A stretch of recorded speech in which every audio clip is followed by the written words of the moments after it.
আসসালামু আলাইকুম, কেমন আছেন আপনারা? আসলে সবাই ভালো আছেন। আজকের ভিডিওতে আমি কথা বলবো বেলুন মলি মাছ নিয়ে। এটা হলো স্ক্রিনে দেখতে পারতেছেন হোয়াইট প্লাটিনাম একটি ফিমেল বেলুন মলি মাছ। সো এটা এখন ভিড কমপ্লিট এবং বাচ্চা রিলিজ করতেছে। সো এই ভিডিওতে আমি টোটালিভাবে আমি আলোচনা করব যারা একটা ফিমেল মাছ যখন লোটেড কিংবা বাচ্চা দেওয়ার সময় হয় কি করে আপনারা বুঝতে পারবেন। সো ভিডিওটা যদি আপনারা ফুল না দেখেন তাহলে বুঝতে পারবেন না।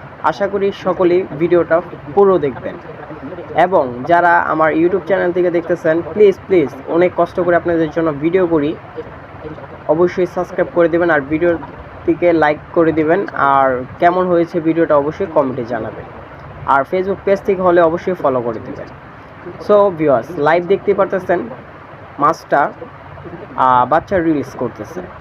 এক একটা বেলুন মলি মাছ আপনার 60 থেকে 110-20 প্লাস বাচ্চা দিয়ে থাকে, নিউ অ্যাডাল্ট থেকে বা পুরোপুরি অ্যাডাল্ট এরকম মানে সময় ধরে আর কি। ভালো একটা সংখ্যার বাচ্চা দিয়ে থাকে বেলুন মলি মাছগুলি এবং দেখতে অনেক সুন্দর হয়ে থাকে। তো মাছগুলি আপনারা কি করে বুঝতে পারবেন? যখন একটু লোটেড থাকবে তারা একটু স্তব্ধ এক জায়গায় বসবে, যে এখন বেশি নাড়াচড়া করবে না, যখন তাদের বাচ্চা রিলিজ করার সময় হবে ওই সময়টায় যদি মেল মাছ থাকে তাদেরকে একটু দৌড়াইতে পারে বা পিছু করতে পারে, এরকম একটা বিষয় হবে। আশা করি আপনারা দেখলেই বুঝতে পারবেন। তখন ওই মাছটাকে আপনারা আলাদা একটা ট্যাঙ্কে যদি সেপারেট করে রাখেন তাহলে ভালো একটা বাচ্চা কালেক্ট করতে পারবেন। আমি এই ভিডিওতে আপনাদেরকে দেখাবো কি করে আপনারা ভালো সংখ্যার বাচ্চা কালেক্ট করতে পারেন এবং আমি করে দেখাবো, তাই ভিডিওটা পুরোই দেখতে হবে।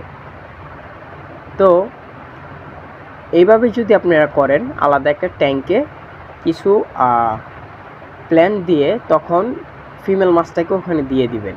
কোনো অক্সিজেন দেওয়ার দরকার নেই, বেলুন মলি মাছের অক্সিজেনের প্রয়োজন নেই। আর তাকে ফিডিংয়ের পরে বাচ্চা রিলিজের পরে তাকে আপনি কি করে কেয়ার করবেন, সো এটাই বলবো। যখন আপনারা মাছটা রিলিজ করে দিবে তার বেবিগুলি, তখন সেই মাছ